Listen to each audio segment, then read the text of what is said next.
Assalamualaikum warahmatullahi wabarakatuh. Salam sejahtera untuk kita semua. Yang kami hormati para narasumber serta rekan-rekan sejawat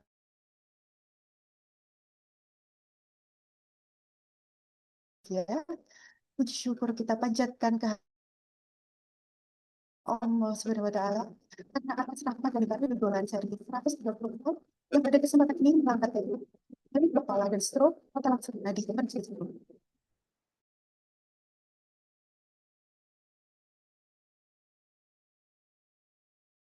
Baik, nyeri kepala merupakan salah satu tantangan bagi dokter adalah membedakan nyeri kepala primer dengan nyeri kepala sekunder yang dapat mengancam jiwa dan salah satunya yang berkaitan dengan stroke. Oleh karena itu, melalui seminar ini kita akan memperdalam pemahaman kita mengenai pendekatan klinis yang tersebar di tata langsung nyeri kepala dan stroke. Setelah hari pertama, pria seperti yang yaitu dokter Hani dari spesialis neurologi dan dokter Ahmad Firdaus dari spesialis neurologi. Selamat sore dokter. Selamat sore, Dr. Latifah. Dokter Hani akan menyampaikan materi. Ya. Dokter Hani akan menyampaikan materi tentang nyeri kepala, refleks, asesmen risiko, dan strategi intervensi. Dokter Firdaus menyampaikan materi cover atau stroke dan langsung ini. Baik, sebelum memulai, kami menginformasikan kepada para peserta bahwa peserta diharapkan mengikuti kegiatan hingga selesai dan pertanyaan dapat disampaikan pada sesi diskusi melalui fitur chat yang akan kami laksanakan pada akhir penyampaian materi. Baik.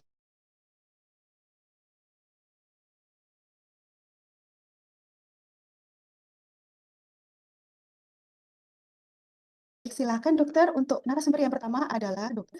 Beliau adalah staf pengajar neurologi. Beliau akan menyampaikan materi tentang nyeri kepala, refleks, asesmen risiko, dan strategi intervensi. Monggo dokter, untuk waktunya 20 menit kami Baik, terima kasih Dr. Latifah. Bismillahirrahmanirrahim. Assalamualaikum warahmatullahi wabarakatuh. Alhamdulillah, Allahumma sholli ala Rasulillah. Perkenankan saya mohon izin Dr. Firdaus, saya diberi waktu duluan untuk memberikan materi tentang nyeri kepala. Terima kasih pada Bapak Ketua ID, Dr. Soifi, spesialis ortopedi, Dr. Firdaus Sani, selaku pembicara hari ini, panitia ID Dolan New yang telah mengundang dan memberikan kesempatan untuk bicara, juga Profesor Dr. Senior Sejawat anggota ID yang bergabung di acara hari ini. Mungkin perkenankan hari ini saya membawakan materi tentang nyeri kepala. Mungkin mohon maaf jika nanti kurang lengkap, kita masuk di diskusi aja ya, karena perannya itu 10 slide selesai. Nah ini tadi kok judulnya lengkap asesmen resiko dan lain-lain. Ini saya hanya memberikan overview sederhana di slide saya. Nanti kalau ada kurang-kurangnya kita masuk ke diskusi. Mungkin untuk menghemat waktu saya akan share screen.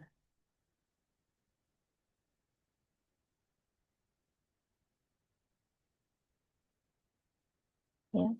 Di kebiasaan saya itu membuat slide sebenarnya banyak, tapi hari ini slide-nya sedikit dan waktunya pendek 20 menit ya nggak apa-apa. Insya Allah tetap ada gunanya. Ini hari ini saya izinkan saya membawakan materi judulnya nyeri kepala.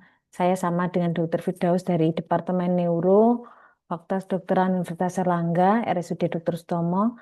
Eh, Mungkin nanti sedikit saya akan bahas tentang nyeri kepala, klasifikasi, definisi nyeri kepala, mungkin sedikit DD ya, juga kesimpulannya.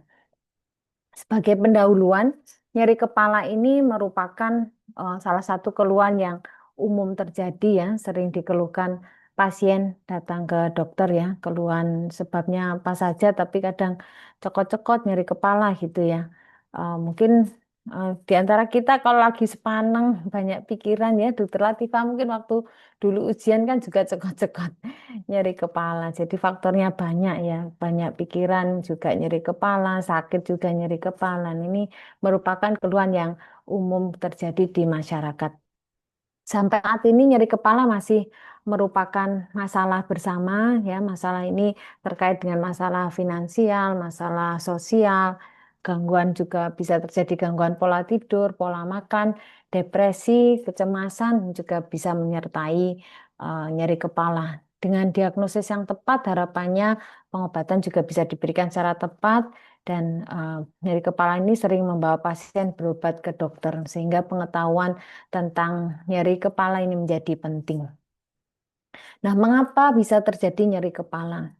Nyeri kepala ini terjadi akibat gangguan pada struktur peka nyeri, yaitu pada kulit, subkutan, ya, jaringan subkutan, otot ekstrakranial, otot-otot ya juga ekstrakranial arteri, juga periosteum eksternal dari tulang kepala ya, kemudian tengkorak, juga gangguan mungkin untuk keterangannya gangguan kulit misalnya herpes pada daerah saraf 51, saraf ophthalmicus ya, itu juga bisa menyebabkan disebut sebagai nyeri kepala karena di area sana. Kemudian ada gangguan otot misalnya pada otot-otot perikranial, otot-otot di masseter, kemudian sternocleidomastoideus, juga otot-otot di shoulder itu kadang juga ada myofascial trigger point yang ini juga menjadi penyebab terjadinya nyeri kepala. Gangguan yang lain mungkin di leher seperti gangguan faset ya pada cervical 23 itu juga menyebabkan bisa cervicogenic headache juga ada gangguan diskus C23 radikulopati cervical C23 yang bisa terjadi akibat herniasi itu juga bisa menyebabkan terjadinya nyeri kepala. Kemudian ada gangguan lain selain poin satu di poin yang kedua yaitu struktur peka nyeri yang lain adalah contohnya mata, kemudian telinga, kavitas nasal, paranasal ya sinus paranasal ini juga menyebabkan nyeri kepala. Mungkin para dokter sekalian di antara dokter ada yang dokter saraf, kadang kita memberikan obat-obatan klinisnya mirip migrain ya, separuh kepala diobati migrain kok nggak sembuh-sembuh. Nah, mungkin kita perlu evaluasi apakah sumbernya dari mungkin sinus paranasal, contohnya sinusitis ya, kadang anak muda klinisnya mirip migrain, namun ternyata diobati migrain tidak baik, kita mungkin perlu foto kadang ya. Nah, nanti bisa ketemu mungkin ada sinusitis sehingga kita bisa menggandeng dokter THT. Kemudian ada intrakranial venous system ya, ini juga merupakan struktur sensitif peka nyeri yang menyebabkan nyeri kepala. Gangguan di daerah dura, ini terutama di daerah proksimal anterior, di tengah juga daerah arteri karotis di segmen intrakranial, ini juga daerah peka nyeri yang gangguan yang mengenai dura ini akan menyebabkan nyeri kepala. Kemudian ada saraf servikal, saraf 1 sampai 3 juga saraf-saraf kranial yang melewati dura ini juga merupakan struktur sensitif atau struktur peka nyeri. Misalnya gangguan pada greater occipital nerve atau lesser occipital nerve ini kalau greater occipital nerve itu di daerah C2, kalau lesser occipital nerve di C23 ini dapat menyebabkan nyeri kepala yang namanya neuralgia occipitalis. Jadi gangguan di struktur sensitif atau peka nyeri ini menyebabkan nyeri kepala. Nah, ada area yang tidak peka nyeri, insensitive pain, misalnya di pia arachnoid, brain parenchyma, ependym, choroid plexus ini disebutkan insensitif terhadap nyeri. Nah, bagaimanakah klasifikasi dari nyeri kepala? Menurut kriteria International Classification Headache Disorder, ini oleh International Headache Society ya, ini diadopsi oleh Perdosny. Ini nyeri kepala dibedakan menjadi nyeri kepala primer, sekunder, serta nyeri neuropatik kranial, nyeri fasial lain, dan nyeri kepala lainnya.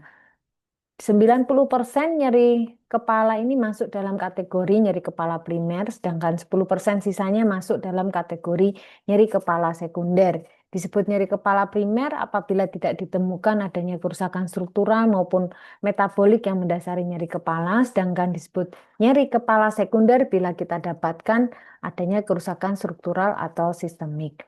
Nah, gangguan nyeri kepala primer ini berasal dari kepala itu sendiri, bukan karena gangguan lain. Sedangkan gangguan nyeri kepala sekunder berasal dari gangguan lain yang mendasari terlebih dahulu, baru terjadi nyeri kepala. Jadi misalnya nyeri kepalanya akibat benturan, ada benturan dulu baru nyeri kepala. Atau akibat stroke, mungkin ada stroke perdarahan mengisi ruang intrakranial menyebabkan nyeri kepala. Jadi ada gangguan patologi dulu baru nyeri kepala, itu yang disebut sebagai nyeri kepala sekunder. Pada nyeri neuropatik kranial dan nyeri fasial lain, nyeri ini diakibatkan oleh gangguan sistem saraf somatosensorik. Contoh dari gangguan ini adalah neuralgia trigeminal. Neuralgia ini mengacu pada istilah bahwa ada gangguan pada distribusi saraf. Maka kalau disebut neuralgia trigeminal, gangguannya adalah di distribusi saraf trigeminal. Nah, ini keterangan yang telah saya terangkan. Kemudian di pembagian dari klasifikasi nyeri kepala ini ada nyeri kepala primer, di mana contoh nyeri kepala primer adalah migrain, tension type headache, kemudian trigeminal autonomic cephalalgia, dan ada nyeri kepala primer lainnya. Kita menuju ke pembagian nyeri kepala yang sekunder, di mana nyeri kepala sekunder ini merupakan contohnya adalah nyeri yang terkait dengan trauma kepala atau leher, kemudian ada nyeri kepala yang terkait dengan gangguan vaskuler di kranial, misalnya pada stroke perdarahan atau stroke sumbatan, juga gangguan vaskuler di servikal juga bisa menyebabkan nyeri kepala. Ada gangguan nyeri kepala lain yang terkait dengan gangguan kelainan non-vaskuler, juga akibat substansi atau obat-obatan ya mungkin ya, zat-zat tertentu terkait dengan infeksi, mungkin karena infeksi di otak ya, meningitis mungkin juga bisa menyebabkan nyeri kepala. Kemudian ada kelainan homeostasis, kelainan psikiatri, juga ada nyeri kepala atau kelainan nyeri fasial terkait dengan kelainan kranium, leher, mata, telinga, hidung, sinus, gigi, mulut, struktur fasial atau kranial lainnya. Nah, untuk nyeri kepala neuropatik kranial dan nyeri fasial lain dan nyeri kepala lainnya diklasifikasikan menjadi nyeri neuropatik kranial dan nyeri fasial lainnya juga nyeri kepala lainnya. Bagaimanakah cara mendiagnosis pasien? 90% nyeri kepala ini tegak dengan anamnesis yang tepat. Anamnesis ini dengan singkatannya pneumonik ini dengan Haji Sokrates, H titik Sokrates. Singkatannya H adalah histori atau riwayat penyakit dahulu, kemudian so-nya adalah site, location, tempatnya ada di mana, mungkin di sisi kanan atau sisi kiri dari kepala pasien, mungkin ada separuh kanan, separuh kiri, atau bahkan keduanya bilateral. Kemudian origin ini asalnya, dan karakternya seperti apa, mungkin berdenyut atau terikat atau seperti apa, itu bisa diceritakan oleh pasien ke dokter. Dan ada penjalarannya kemana, mungkin dari leher ke kepala atau sebaliknya kepala ke bahu dan seterusnya. Dan ada juga associated symptom, misalnya gejala terkait, misalnya ya pada nyeri kepala yang disertai kelemahan separuh tubuh, kejadiannya mendadak, mungkin ada ICH ya. Ini kita harus perhatikan adanya associated symptom. Kemudian timing, waktunya kapan kejadian nyeri kepala. Mungkin setelah kecelakaan kepala terbentur, itu juga bisa menerangkan penyebab nyeri kepalanya apa. Kemudian ada exacerbating and relieving. Exacerbating and relieving adalah faktor yang meningkatkan atau yang menurunkan rasa nyeri, memperparah atau memperingan kondisi nyeri kepala yang ada. Misalnya kalau yang meringankan, misalnya minum obat atau istirahat, itu bisa diceritakan oleh pasien.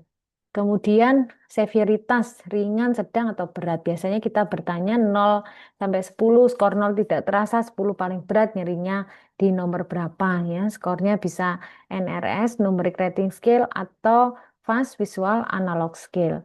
Kemudian kita tanya lagi, berikutnya adalah state of health between attack. Apakah di antara serangan pasien ada membaiknya atau tetap dalam kondisi serangan?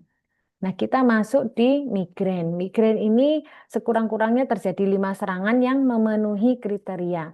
Kemudian sekurang-kurangnya nyeri kepala berlangsung 4 sampai 72 jam jika belum diobati, atau kalau sudah diobati tapi belum berhasil.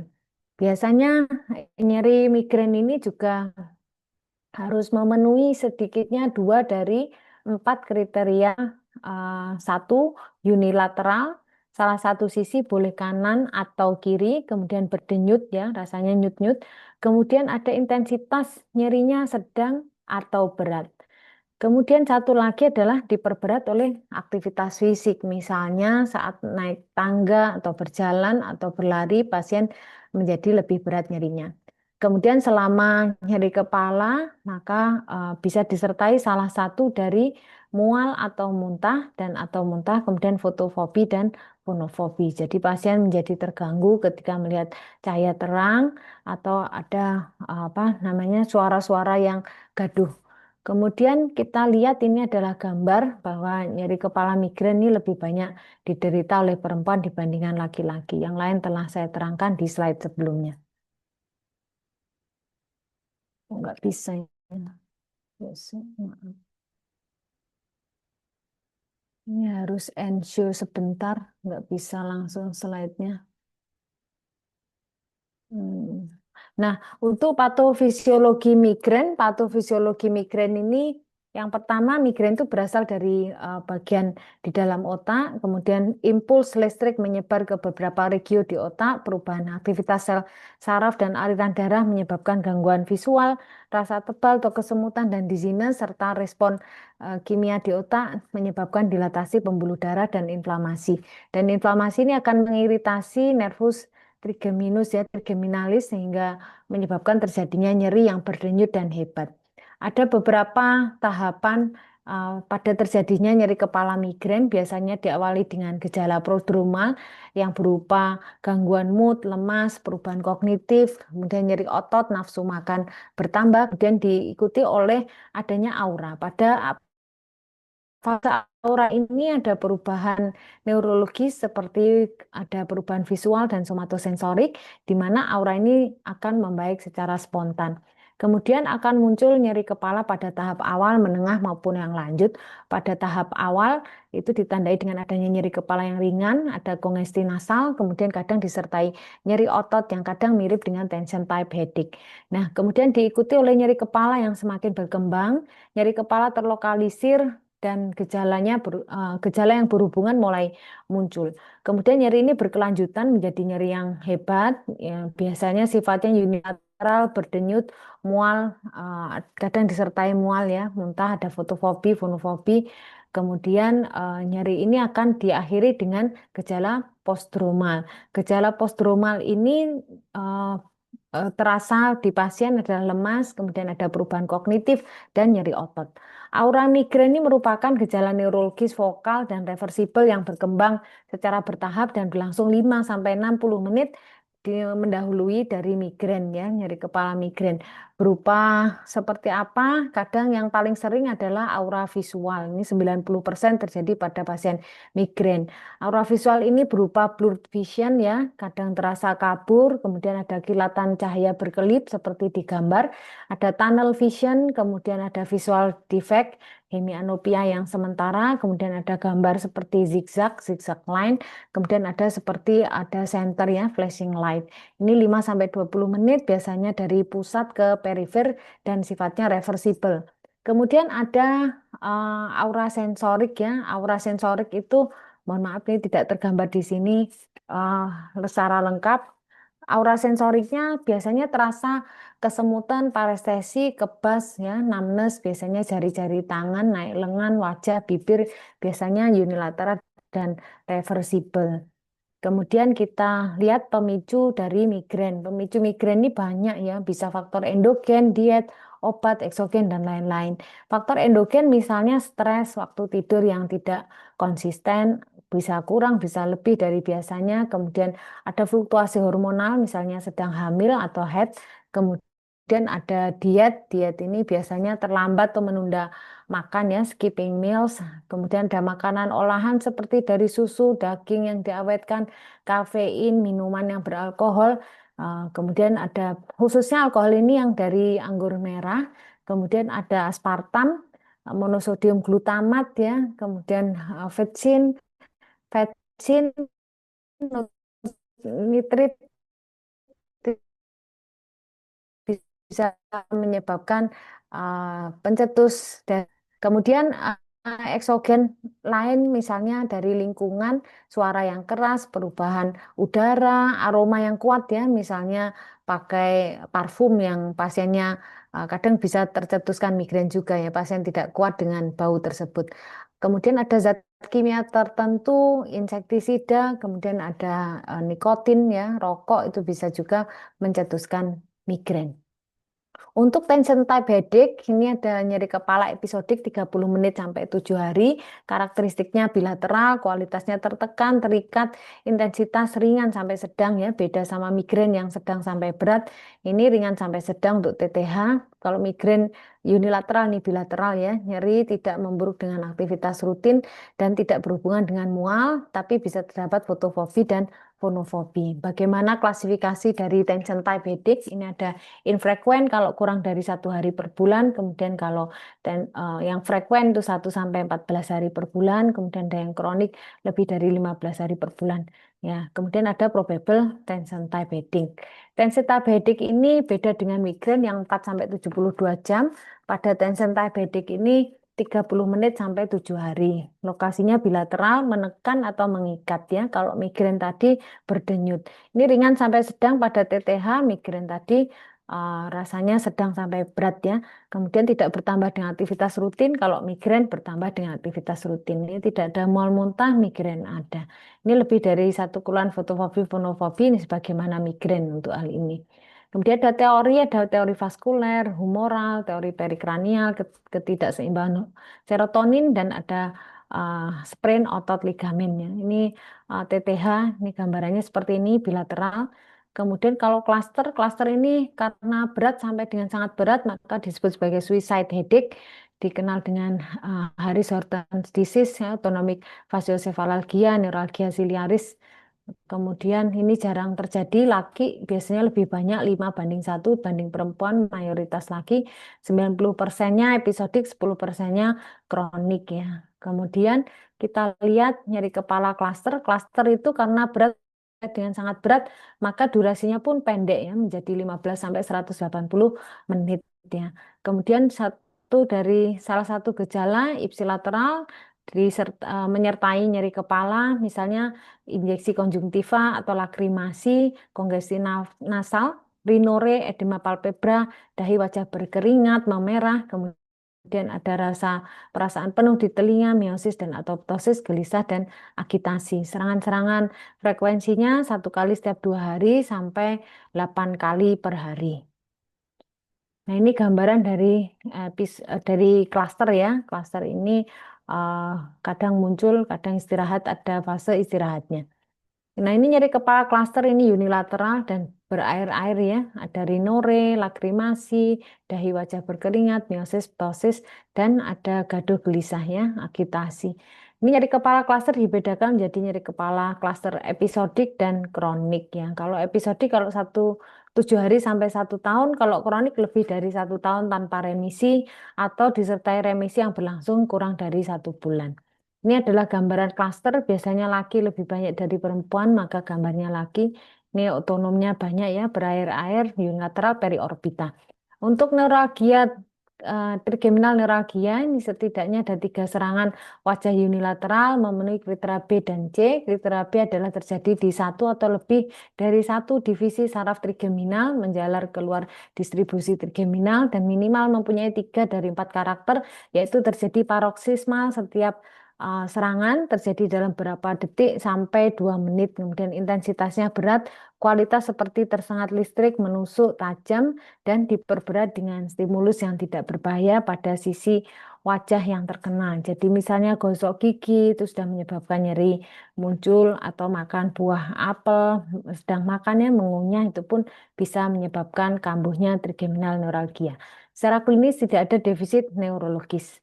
Secara ringkasan, nyeri kepala primer nih dibagi menjadi mungkin yang sering kita kenal ya, ini yang saya rangkum: migrain, tension type, headache, dan cluster.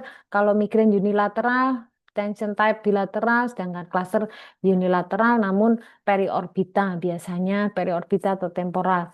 Untuk migrain ini onsetnya gradual berdenyut, intensitas sedang hingga berat, kemudian diperberat dengan aktivitas rutin. Namun pada tension type tidak unilateral ya, beda dengan migrain yang unilateral, tension ini bilateral. Rasanya kalau di migrain ini berdenyut, pada tension ini rasa tertekan. Kemudian kalau pada tidak diperberat oleh aktivitas rutin.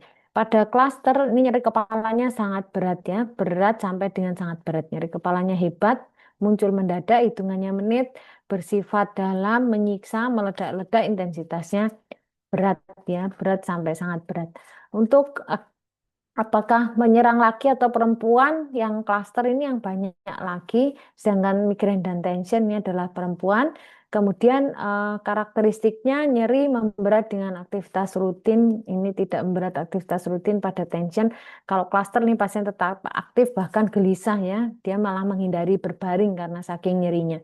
Durasinya kalau migrain 4 sampai 72 jam, tension ini 30 menit hingga hitungan minggu, dan klaster ini pendek hanya 15 sampai 180 menit. Berarti maksimal 3 jam ya, di bawah durasi terpendek migrain.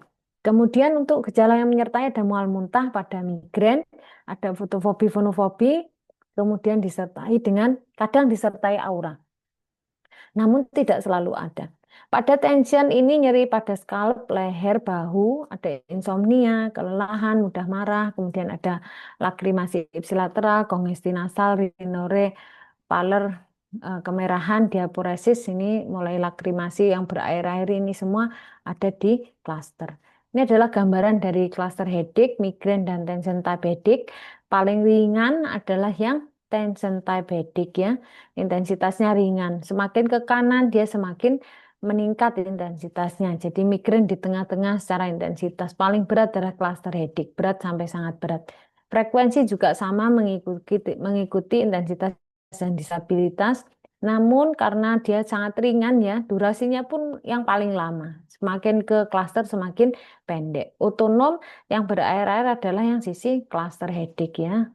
Kemudian diagnosis banding, mungkin banyak sekali diagnosis banding sebenarnya, namun saya hanya mengambil yang contoh sedikit ya, yang sering kita temui di lapangan. Contoh yang gampang adalah yang sinusitis ya, sinus ini ada di kiri dan kanan, namun tergantung pasien, kadang terisi tidak di semua tempat, mirip kadang dengan migrain ya, hati-hati. Ini gambar cluster periorbita, tension bilateral, dan migrain unilateral. Ini contoh lain, DD, neoplasma. Ini kalau ada pasien dengan nyeri kepala yang tambah lama tambah berat, tidak hilang-hilang ya, progresif, memburuk.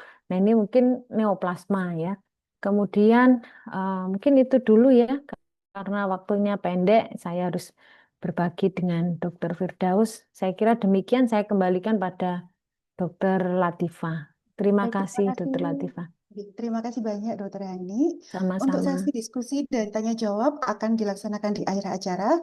Baik. Baik, berikutnya, terima kasih, Mungkin Dokter. kalau ada pertanyaan barangkali Iya, diletakkan di chat. bila ada pertanyaan, silakan di kolom komentar atau chat. Dan bisa diangkat tangan nanti pada akhir acara.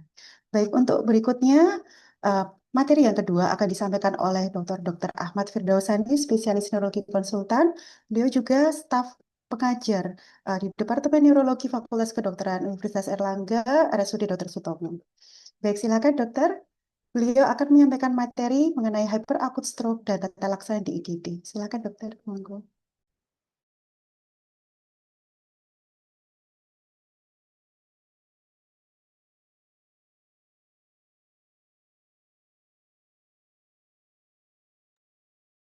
Dokter Latifah bisa dengar suara saya? Bisa terdengar dokter? Jelas nggih? Nggih, jelas dokter. Baik, nggih. Terima kasih kepada IDI Cabang Surabaya, Dokter Latifah, Dokter Hani. Izinkan saya memberikan satu materi ya terkait dengan sebenarnya ini topiknya adalah penanganan stroke di emergency room. Nah, penanganan stroke di emergency room ini tentu saja erat kaitannya dengan apakah emergency room kita itu adalah stroke ready hospital atau tidak. Oke. Karena apa? Karena penanganan di stroke ready hospital sangat berbeda dengan penanganan yang tidak di stroke ready hospital. Stroke ready hospital ini adalah penanganan stroke di mana kita bisa memberikan terapi reperfusi baik dengan IV thrombolysis maupun dengan trombektomi. Karena itu ada primary stroke center, ada comprehensive stroke center. Di primary stroke center kita bisa memberikan IV thrombolysis, sedangkan di comprehensive stroke center kita bisa melakukan trombektomi untuk terapi reperfusi. Eh, jadi stroke itu 88% adalah stroke penyumbatan dan hanya 12% saja yang merupakan stroke perdarahan. Nah, 88% stroke penyumbatan ini bisa terjadi di mana saja, bisa di pembuluh darah besar, bisa di pembuluh darah sedang, bisa di pembuluh darah kecil, ya. Dan terapi reperfusi itu sangat relevan untuk stroke oklusi. Walaupun stroke perdarahan juga ada yang kita sebut sebagai code ICH, tetapi saat ini yang dimaksud dengan code stroke itu adalah terapi reperfusi untuk stroke infak atau stroke penyumbatan. Jadi ini adalah fase-fase di mana kita melakukan tata laksana stroke. Hyperacute stroke ini 0 sampai 24 jam. Artinya apa? Dalam waktu 24 jam ini kita masih bisa melakukan terapi reperfusi. Tapi setelah ini kita sudah tidak bisa melakukan terapi reperfusi. Ini adalah lokasi penyumbatan-penyumbatan. Jadi ini adalah gambar di mana kita melakukan angiografi pada sirkulasi anterior dan sirkulasi posterior. Ya, sirkulasi anterior bisa terjadi sumbatan di pembuluh darah besar. Yang merah-merah ini pembuluh darah besar, yang hitam-hitam ini pembuluh darah sedang, dan yang kuning-kuning kecil ini adalah pembuluh darah kecil. Pembuluh darah kecil sangat responsif terhadap terapi IV thrombolysis, sedangkan pada pembuluh darah besar tidak cukup responsif, terapi trombolisis harus diikuti dengan terapi trombektomi. Ini adalah salah satu contoh di mana ketika ada pasien yang mengalami stroke, kita bisa melakukan CT scan atau MRI dan MRA. Tapi dengan MRI dan MRA kita akan bisa melihat lokasi persis dari stroke dan lokasi dari penyumbatan atau stenosis pembuluh darah itu. Jadi ini adalah salah satu contoh di mana pasien dengan stroke dan kita bisa melihat adanya stenosis atau adanya eh, apa namanya ini stenosis atau adanya penyumbatan pada pembuluh darah kecil di middle cerebral artery dan ada stenosis di pembuluh darah yang besar. Nah, sayangnya terapi reperfusi ini memiliki waktu sehingga semakin cepat pasien datang ke rumah sakit maka akan semakin baik. Kalau kita lihat data ini maka semakin besar pembuluh darahnya dia semakin kurang responsif terhadap rekanalisasi dengan IV RTPA atau trombolitik. Semakin kecil maka semakin banyak pembuluh darah yang bisa dibuka dengan IV thrombolysis. Jadi ini adalah pembuluh darah besar yang mungkin maksimal hanya 1 di antara 5 pasien yang bisa dibuka dengan pembuluh darah besar, tapi sisanya dengan pembuluh darah kecil. Nah, kalau pembuluh darah kecil kita bisa menggunakan IV thrombolysis, mungkin dengan analogi kita bersihkan dengan cara yang tidak terlalu ekstrim, tetapi kalau sumbatannya pada pembuluh darah besar, maka dengan tangan saja, maka tidak mampu, memerlukan alat untuk mengeluarkan sumbatan tersebut. Jadi rekanalisasi adalah satu-satunya cara yang paling efektif untuk melakukan tindakan pada pembuluh darah ini, pada oklusi pada pembuluh darah, baik itu dengan litik atau chemical thrombolysis maupun dengan trombektomi. Jadi di IGD kita hanya akan menemui tiga hal ini: small vessel occlusion, medium vessel occlusion, dan large vessel occlusion. Dan ketiga-tiganya ini, small vessel, medium vessel, dan large vessel occlusion ini dibatasi oleh waktu. Kalau IV thrombolysis kurang dari 4,5 jam, sedangkan untuk trombektomi bisa sampai 24 jam. Sebenarnya evidence tentang trombolisis ini sudah sejak lama ya, tahun 1995, tapi hanya 3 jam, tahun 2008 menjadi 4,5 jam. Kemudian saat ini itu trombektomi sudah mulai tahun 2015, kelas 1 level A. Sebelum ini belum ada terapi trombektomi, hanya trombolisis. Sehingga saat ini trombektomi bisa sampai 24 jam. Tapi trombolisis di Indonesia masih 4,5 jam. Tapi sebentar lagi mungkin dengan adanya agent baru, yang kita sebut sebagai tenecteplase, maka dia bisa sampai 24 jam. Kenapa penting untuk melakukan terapi dengan time window yang cepat? Karena setiap 1 jam akan membunuh banyak sekali sel neuron. Kita datang ke UGD dengan beberapa tujuan ya, stabilisasi, optimalisasi ABC, CT scan, kita bisa membedakan infak atau perdarahan ya. Kemudian tekanan darah bisa segera diregulasi, gula darahnya bisa segera diregulasi, kemudian pemberian trombolitik, prosedur trombektomi, tindakan bedah, dan faktor metabolik. Ini kita perbaiki pada saat pasien datang ke rumah sakit secara cepat. Dua hal ini, trombolitik dan trombektomi, memerlukan rumah sakit yang stroke ready hospital. Kalau di tempat lain mungkin masih bisa, tetapi kalau dia tidak stroke ready hospital, maka pemberian trombolitik dan trombektomi tidak bisa dilakukan. Ini adalah tahap-tahap di mana kita harus melewati begitu banyak tahap untuk sampai pada terapi trombolisis. Harus ada CT scan, ambulan datang harus cepat, kurang dari 4,5 jam. Ada yang disebut sebagai door to imaging. Ini harus kurang dari 30 menit, dan door to needle kurang dari 60 menit. Artinya begitu pasien masuk ke UGD, dalam waktu 30 menit harus sudah di CT scan, dan pasien datang ke UGD dalam waktu 1 jam sudah harus di trombektomi. Sudah harus di trombolitik, dan trombektomi kurang dari 90 menit. Jadi ini kira-kira adalah pathway di mana kita bisa melihat hanya pasien yang kurang dari 4,5 jam saja yang bisa dilakukan TPA. Sisanya tidak bisa. Kalau misalnya dia pembuluh darah besar, kita masih punya waktu sampai 24 jam. Jadi di rumah sakit Dr. Sutomo, di rumah sakit yang apa namanya biasa melakukan terapi-terapi ini, maka patokannya adalah kill stroke. Begitu ada pasien kurang dari 4,5 jam, lakukan trombolisis, klinisnya, imagingnya, laboratoriumnya, kill ya. Kemudian klinisnya apa? Tekanan darah harus kurang dari 184, NISS-nya 4 sampai 25, imagingnya tidak ada perdarahan, laboratoriumnya antara 50 sampai 400. Oke. Kill memenuhi, langsung muncul list kontraindikasi. Jadi laboratorium yang diperlukan hanya gula darah, yang lain tidak diperlukan. Jadi CT scan, gula darah, dan klinis. Ini adalah kontraindikasi. Kalau ada salah satu tidak boleh kita berikan.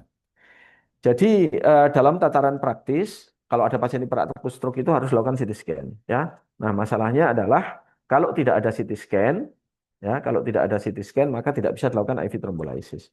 Nah, CT scan ini kalau ada bisa dilakukan trombolisis dan bisa dilakukan CTA atau MRA. Kalau large vessel occlusion bisa dilakukan endovascular thrombectomy. Tapi bisa juga bisa langsung ke cath lab, di CT scan tidak ada perdarahan, DSA ditemukan large vessel occlusion langsung dikerjakan. Kalau small vessel occlusion maka dilakukan trombolisis. Ini yang kita sebut sebagai direct to angio suite atau langsung ke cath lab. Ini contoh laki-laki 48 tahun yang sangat cepat datang ke rumah sakit, baru 15 menit dilakukan MRI normal. Padahal pasiennya ada hemiplegia kanan dan ada suatu penurunan kesadaran. Ya, pasti ada sesuatu tapi belum terlihat pada MRI. Ya, nah ini belum terlihat pada MRI, dan ternyata memang ada oklusi pada pembuluh darah besar. Karena ada oklusi pada pembuluh darah besar, pasien ini kemudian diberikan trombolisis. Kemudian karena oklusi pembuluh darah besar naik cath lab. Ternyata di cath lab sudah terjadi rekanalisasi. Artinya apa? Kalau ada terapi reperfusi sangat cepat, maka pembuluh darah besar juga terbuka dengan terapi reperfusi itu. Ya, kemudian eh, kasus kedua laki-laki 22 tahun datang dengan disequilibrium, bukan seperti stroke ya, ada seperti involuntary movement ya. Tapi kemudian dalam perjalanannya pasien menurun kesadarannya, CT scan-nya dibaca normal, padahal mungkin ada sesuatu di sini. Kemudian di MRI ternyata ada suatu infak pada batang otak, dilakukan MRA, ada oklusi pada pembuluh darah besar. Pasien sudah 18 jam, dinaikkan ke cath lab, kemudian dilakukan trombektomi, ini ditarik bekuannya, ya, ini ditarik, yang kedua turun ke sini bekuannya, kemudian terjadi rekanalisasi pada arteri basilarisnya. Ini adalah contoh bagaimana kita melakukan trombektomi. Ini adalah stent retriever-nya, kita tarik turun ke bawah, terus sampai kemudian klotnya masuk ke dalam kateter. Ya, ini adalah klotnya. Ya, ini stent retriever-nya. Ya, ini sebelum terjadi pembuntuan, ini setelah terjadi rekanalisasi. Ya. Jadi ini adalah salah satu contoh bagaimana kita melakukan trombektomi. Ini yang buntu, ini terjadi rekanalisasi. Nah, yang penting daripada terapi semua itu adalah tentu saja pencegahan. Ada 8 cara hidup sehat ya yang dianjurkan oleh WHO. Saya menyingkatnya menjadi anak buah kapal ronda di tepi galangan tertidur. Jadi aktivitas fisik minimal 150 menit per minggu. Berat badannya, BMI-nya kurang dari 25, kolesterolnya non HDL kurang dari 130, rokoknya stop, diet terutama rendah natrium kalau tidak punya diabetes, kalau ada diabetes ya dia diabetes, tekanan darahnya dipertahankan 120, gula darahnya 100 dan tidurnya cukup 7 sampai 9 jam. Jadi ini dokter-dokter biasanya tidurnya kurang ya, bisa di bawah 7 jam. Itu adalah suatu kebiasaan yang kurang baik. Tapi 8 hal dasar ini akan dapat mencegah terapi stroke dan mencegah penyakit stroke dan kardiovaskuler. Jadi kalau di luar negeri sudah ada mobile stroke unit untuk mengejar pasien-pasien supaya bisa kurang dari 4,5 jam. Ini di Saudi Arabia, di depan Masjidil Haram pada saat musim haji, juga standby mobile stroke unit. Kalau ada yang terkena stroke bisa langsung di CT scan dan diberikan IV thrombolysis di sini. Di Surabaya ada tim gerak cepat, walaupun belum ada stroke unit, ada ambulan yang siap siaga untuk menjemput pasien-pasien stroke. Jadi saya kira mungkin itu yang paling penting dari semuanya adalah bahwa pencegahan tentu lebih diutamakan daripada pengobatan. Seandainya pun dilakukan pengobatan, kita harus datang ke rumah sakit yang tepat dan mengejar golden time atau golden period, kurang dari 4,5 jam. Baik, saya kira mungkin itu. Terima kasih, Dokter Latifah. Bisa dilanjutkan dengan diskusi, barangkali ada pertanyaan. Assalamualaikum warahmatullahi wabarakatuh. Selamat siang. Waalaikumsalam warahmatullahi wabarakatuh. Terima kasih banyak dokter. Baik, untuk saat ini kita memasuki sesi tanya jawab, dokter. Yang pertama yaitu pertanyaan untuk dokter Hani. Pada pasien nyeri kepala di layanan primer, kapan dokter umum perlu melakukan pemeriksaan komprehensif, dokter? Iya, saya kira pertanyaan yang sangat bagus ya. Terima kasih Dokter Latifah. Jadi memang secara umum 90% nyeri kepala itu adalah karena nyeri kepala primer. 10%-nya yang dugaan apa namanya ganas ya, maksudnya yang nggak primer lagi yang menakutkan. Kemudian kapan dikerjakan pemeriksaan komprehensif ya? Kalau kita menduga bukan primer lagi gitu, 10%. Kapan itu kalau menemukan tanda-tanda tambahan ya? Singkatannya SNOOP. Dulu itu SNOOP 10, sekarang SNOOP 12. SNOOP 4 terus SNOOP 10, sekarang sudah 12. Apa itu SNOOP 12 ya? S-nya adalah systemic symptom. Jadi kalau ada nyeri kepala disertai ada gejala infeksi ya, systemic symptom misalnya panas badan gitu, maka hati-hati mungkin barangkali nyeri kepalanya karena infeksi intrakranial ya, atau ada gangguan keringat dingin gitu. Mungkin nyeri kepalanya karena yang lain ya, karena gangguan sistemik, metabolik, atau gangguan endokrin. Kemudian ada yang N ya, SNOOP kan SNOOP. N-nya juga ada dua, nggak cuma satu. N-nya neoplasma, N itu juga neoplasma. Jadi mungkin ada benjolan, nyeri kepala, tapi pasien ada tumor mama ya, CA mama. Nah mungkin nyeri kepalanya karena metastasis dari tumor di payudara ya, neoplasmanya bisa metastasis atau bahkan mungkin juga nyeri kepalanya karena neoplasma primer. Mungkin nyeri kepala, pasien yang nyeri kepala ini pakai pengobatan KB jangka panjang ini kadang juga ada neoplasma primer. Nah, kemudian N yang berikutnya adalah neurological symptom. Jadi kalau ada misalnya lemah separuh, merot, pelo ya, ada nyeri kepala itu hati-hati. Mungkin nyeri kepalanya bukan nyeri kepala primer lagi, tapi nyeri kepala sekunder ya. Kalau ada gangguan neurologis, lemah separuh, kesemutan separuh, bicaranya pelo, wajahnya asimetris ya mungkin ada dugaan vaskuler. Tapi juga di luar vaskuler, vaskuler itu kalau onsetnya akut ya. Tapi kalau ada lemah separuh, wajah merot, pelo, tapi onsetnya nggak akut ya, tambah lama tambah berat. Mungkin dugaan kita kembali lagi yang non vaskuler, mungkin tumor lagi. Kemudian ada O-nya, SNNOO gitu ya. O-nya adalah yang pertama onset.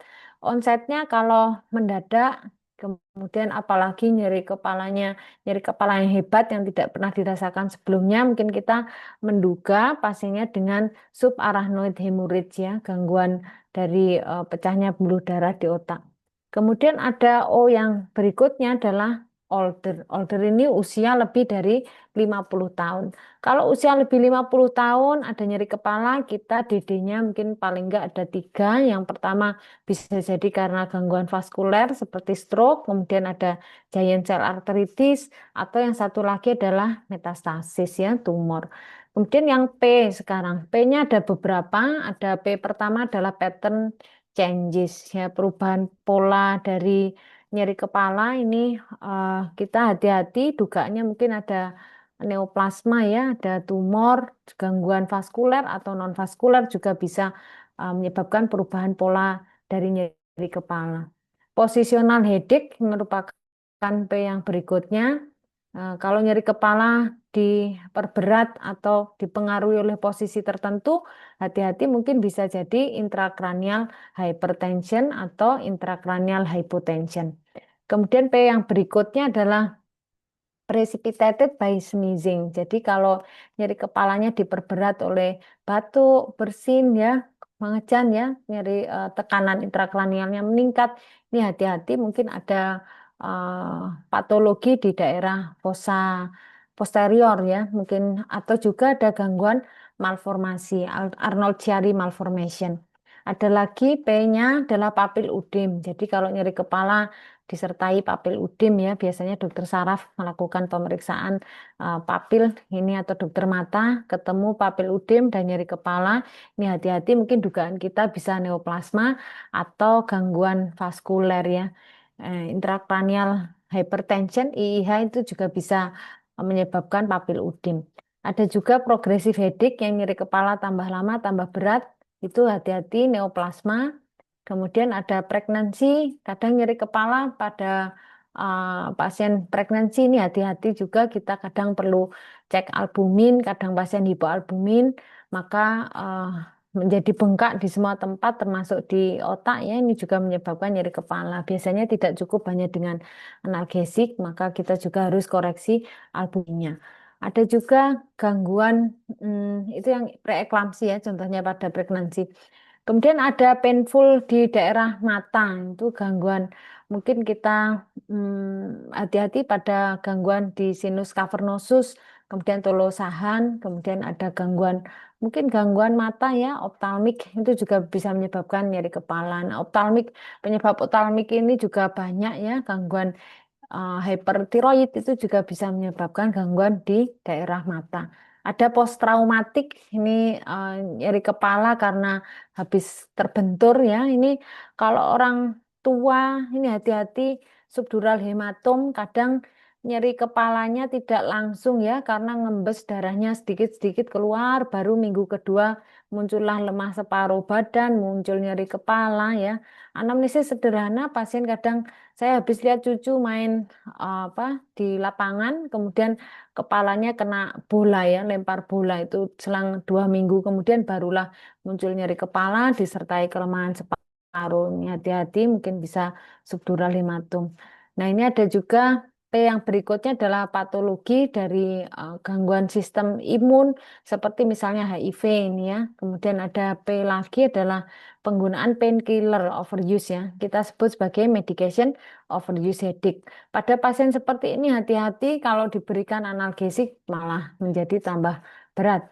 Kemudian ada post-COVID headache ya. Kemudian post vaccination headache. Ini mungkin saya salah satu pasien post vaccination headache ya. Habis divaksin, habis awalnya COVID ya, COVID pertama itu saya nyeri kepala yang gak pernah saya rasakan sebelumnya ya, kayak dipukul, dipakai ganden itu ya, pakai hammer di kepala saya berat sekali. Ternyata saya kena COVID. Kemudian di vaksin yang pertama apa keduanya itu gejalanya sama seperti post COVID headache. Ini saya penderita yang P2 yang terakhir. Mungkin demikian Dokter Latifah.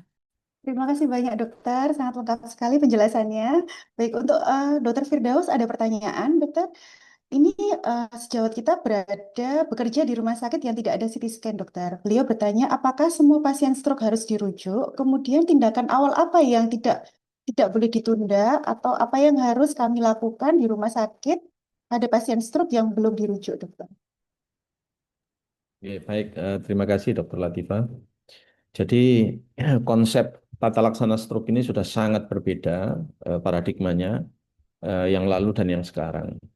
Jadi kita tentu saja tidak bisa memberikan terapi agresif reperfusi, trombolisis, minimal trombolisis pada rumah sakit yang mungkin jauh dari stroke center. Maka CT scan adalah salah satunya cara agar kita dapat memberikan terapi trombolisis. Maka kalau ada pasien yang kurang dari 4,5 jam, karena itu ada program pengampuan stroke, di mana pasien-pasien bisa dirujuk ke eh, stroke center, ya. Jadi pasien yang kurang dari 4,5 jam bisa sedapat mungkin dikirim ke lokasi stroke. Nah, masalahnya sekarang misalnya dari Sidoarjo ya, Sidoarjo sudah ada eh, stroke center rumah sakit Sidoarjo. Artinya rumah sakit di sekitarnya Notopuro yang tidak memiliki stroke center bisa mengirimkan ke sana agar mendapatkan terapi trombolisis. Tapi kalau sudah lebih dari 4,5 jam, maka trombolisis sudah tidak bisa dilakukan. Nah, apa yang bisa dilakukan? Yang dilakukan adalah melakukan tata laksana non reperfusi, apalagi kalau misalnya keluarganya tidak mau dirujuk karena alasan biaya dan sebagainya, maka yang bisa kita lakukan adalah regulasi tekanan darah, airway breathing circulation, regulasi tensi, tekanan darah, regulasi gula, ya, memberikan eh, tata laksana dasar supaya struknya tidak semakin memberat. Sedangkan untuk reperfusinya kita sudah tidak bisa melakukan apa-apa lagi. Artinya tindakannya tindakan konservatif.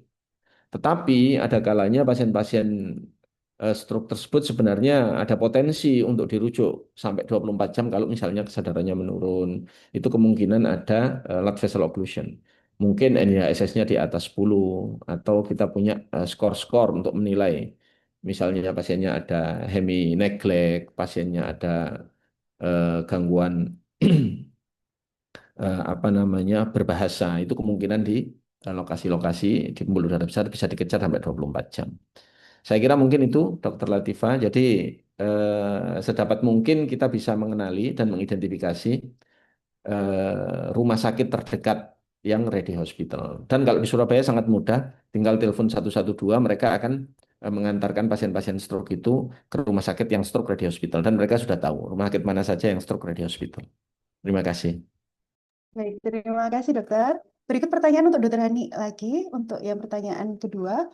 Bila ada nyeri kepala yang berulang tetapi stabil, dokter, apakah tetap memerlukan evaluasi yang komprehensif, dokter? Iya, ah, ah, ini pertanyaannya menarik ya.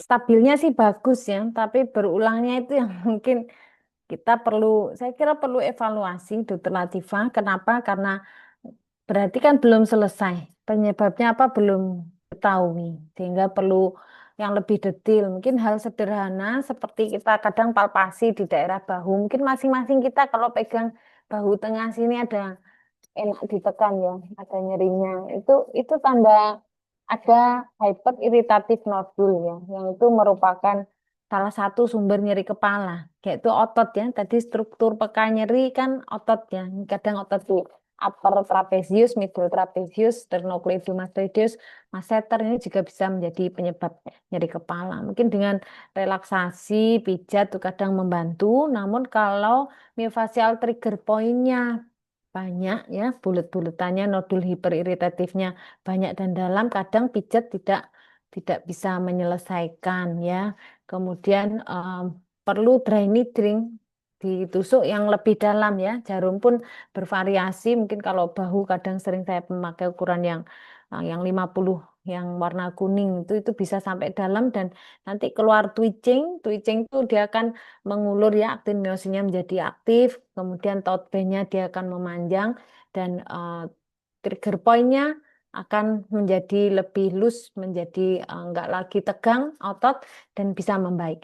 Pasien-pasien yang tidak membaik dengan obat-obatan minum, analgesik hanya dikerjakan dry needling, biasanya rata-rata dikerjakan 1, 6, 8 kali ya, rata-rata 1 minggu sekali saya kerjakan. Kok hasilnya baik ya? Banyak pasien yang eh, bilang, dok saya rutin minum merek A gitu ya, nggak boleh sebut merek kan di sini. Nah itu saya alhamdulillah sudah sembuh, sudah tidak minum obat itu lagi. Kemudian yang menyebutkan merek B juga alhamdulillah sudah membaik. Dan kadang sudah minum karena cemas ya, nyeri awalnya nyeri kepala, nyeri bahu nggak sembuh, minumlah obat, obatnya terlalu banyak dan efek sampingnya ada vertigo, di stop nggak mau, nggak bisa tidur. Nah, ini dengan hanya sekedar dry needling 6 sampai 8 kali, 1 kali seminggu, itu pasien obat apa namanya obat anti cemas, anti depresan juga nggak perlu minum obat vertigo dan obat nyeri kepala. Jadi kalau berulang ya mari kita lihat apa yang belum selesai gitu ya. Misalnya nyeri di gigi, ya gigi impaksi ya, mungkin ya perlu datanglah ke dokter gigi ya dengan mungkin diperbaiki nyeri kepalanya menjadi hilang. Atau kayak tadi pasien yang nyeri kepala separuh duga ternyata ada sinusitis. Ke dokter THT, dibantu dokter THT, kita bantu obat, alhamdulillah juga sembuh. Artinya tidak boleh disepelekan. Mungkin demikian. Terima kasih banyak dokter. Berikut pertanyaan terakhir untuk dokter Firdaus. Setelah dilakukan trombolisis atau trombektomi, kapan pasien diberikan antiplatelet dan kemudian sampai berapa lama diberikan antiplateletnya, dokter? Ya, baik. Terima kasih, Dr. Latifa. Jadi, pemberian antiplatelet ini sesungguhnya adalah berfungsi untuk prevensi sekunder, ya, bukan untuk terapi reperfusi. Pasien-pasien yang opname di ruangan itu ada potensi selama perawatan terjadi suatu serangan ulang, ya. Karena itu sekarang rekomendasinya bisa diberikan double antiplatelet, ya, clopidogrel dengan aspilet, ya. Kalau pada pasien-pasien yang tidak mendapatkan terapi trombolisis bisa segera diberikan. Tapi untuk yang diberikan terapi trombolisis ditunda 24 jam setelah trombolisis baru kemudian bisa diberikan double antiplatelet selama apa namanya 90 hari. Biasanya kita berikan 90 hari untuk pasien-pasien yang bukan stroke yang berat, ya, bukan stroke yang berat artinya bukan oklusi pembuluh darah besar. Kalau pada oklusi pada pembuluh darah besar maka kita harus hati-hati, nanti bisa terjadi transformasi perdarahan. Berbeda lagi kalau pasien-pasien itu kita dapatkan stroke dan juga stenosis pada pembuluh darah besar, maka kita di samping memberikan double antiplatelet, kita juga harus memberikan statin atau vastatin, simvastatin dengan target LDL kurang dari 70. Jadi sangat penting di samping melakukan terapi reperfusi, kita juga memberikan terapi-terapi prevensi. Dan terbukti bahwa pasien-pasien dengan mild to moderate stroke yang diberikan double antiplatelet itu nanti dalam waktu 90 hari dia ternyata apa namanya NIHSS-nya itu stroke-nya itu lebih baik, kecacatannya lebih minimal dibandingkan yang diberikan single antiplatelet. Saya kira mungkin itu, Dokter Latifah. Terima kasih. Baik, terima kasih banyak dokter. Sebelum diakhiri acaranya dokter, untuk silakan memberikan tips dan trik untuk dokter-dokter sekalian, dokter. Silakan dokter. Tips-tips untuk dokter sejawat sekalian. Silakan monggo. Monggo Ya, Dokter Dokter Heni dulu. Firdaus. Dokter. Oh, saya dulu. Oke, Dokter Heni oke, dulu, monggo dokter. nyari kepala ya. Tips untuk nyeri kepala. Nyeri kepala ini meskipun dokter pun bisa jadi tidak lepas dari nyeri kepala ya, Dokter Firdaus dan Dokter Latifah. Nah, tipsnya mungkin ya relax, apa namanya, kemudian istirahat itu juga penting ya, istirahat. Kadang tadi Dokter Firdaus bilang kurang istirahat dokter-dokter ya. Saya kira ya. Ya, pulang masih, apalagi kalau dosen kayak Dokter Latifah, Dokter Firdaus pulang makin masih bikin PPT dan lain-lain ya, baca koreksi dan lain-lain. Istirahat cukup itu juga bentuk dari tips ya. Nah, mari kita coba bekerja secepat mungkin, bisa istirahat secepat mungkin, olahraga itu juga bisa membantu untuk apa relaksasi, pergi ke salon ya, memanjakan diri sejenak. Itu juga bentuk dari tips untuk nyeri apa bebas nyeri kepala. Jangan lupa yang masih suka moge naik motor pakai pengaman karena trauma itu juga trauma kepala juga bisa nyeri kepala ya. Kemudian apa namanya? Kebetulan S3 saya bekam, bekam pun bisa membantu untuk relaksasi ya. Jadi bisa juga untuk tips menghilangkan nyeri kepala. Terus minum kalau perlu minum obat jangan berlebihan karena medication overuse headache itu juga bisa menyebabkan nyeri kepala. Banyak sih tipsnya karena nyeri kepala jenisnya banyak Dokter Latifah ya. Mungkin kalau pencegahan nyeri stroke ya sama Dokter Firdaus. Kalau tercegah stroke, tercegah nyeri kepala juga. Terima kasih. Terima kasih dokter. Monggo dokter Firdaus. Oke, baik. Kalau untuk kita, untuk masyarakat awam, kita harus banyak memberikan eh, tips kepada mereka untuk mengenali gejala dini stroke. Kita sudah punya segera ke rumah sakit. Segera ke rumah sakit. Senyum, gerak, bicara, ke kebas ya, rasa kebas, ke RS. Rumah sakit itu RS-nya apa ya, Dokter Latifah? Jadi kalau pakai singkatan bahasa Inggris, ra-nya itu, R-nya itu I, ya, rabun namanya. Kemudian S-nya itu segera ke rumah sakit. Jadi kita sangat penting mengenali gejala-gejala dan gejala-gejala itu adalah gejala-gejala yang tidak biasa. Karena itu pertama kenali gejala dini stroke. Yang kedua kalau terjadi stroke maka datanglah ke stroke ready hospital minimal di rumah sakit yang ada CT scan-nya. Jangan rumah sakit yang tidak ada CT scan-nya. Rumah sakit ibu dan anak kan tidak ada CT scan-nya. Jadi kalau ada gejala-gejala yang tadi disebutkan segera ke rumah sakit, datang ke rumah sakit stroke ready hospital atau paling tidak telepon 112 untuk masyarakat Surabaya karena dalam waktu 7 sampai 10 menit ambulans itu sudah datang dan akan membawa pasien ke stroke ready hospital. Saya kira mungkin itu. Terima kasih. Terima kasih dokter. Mohon maaf, ini ada pertanyaan satu lagi untuk dokter Handi, dokter dari dokter Siani Ningsih. Apakah terapi migrain dokter? Ya, Nggih. terapi terapi migrain itu bisa terapi abortif. Ya, abortif itu untuk meringankan nyeri kepala migrain itu bisa dengan obat-obat NSAID ya, analgesik sederhana itu bisa membantu. Misalnya pakai ibuprofen itu sudah bisa membantu meredakan ya. Tapi jangan lupa pencetusnya juga dihindari ya, kayak stres, naik ketinggian, coklat ya, makan coklat, susu, produk-produk seperti itu bisa menyebabkan masih ada kambuh migrainnya. Kemudian ada obat amitriptilin itu juga bisa digunakan ya, mungkin di puskesmas itu bisa diberikan. Mungkin yang gampang itu pakai NSAID amitriptilin. Baik, terima kasih banyak. Ya, baik. Ada sumatriptan dan lain-lain mungkin kan sulit nyarinya ya. Terima kasih banyak dokter. Hadirin sekalian, tidak terasa kita telah sampai di penghujung acara.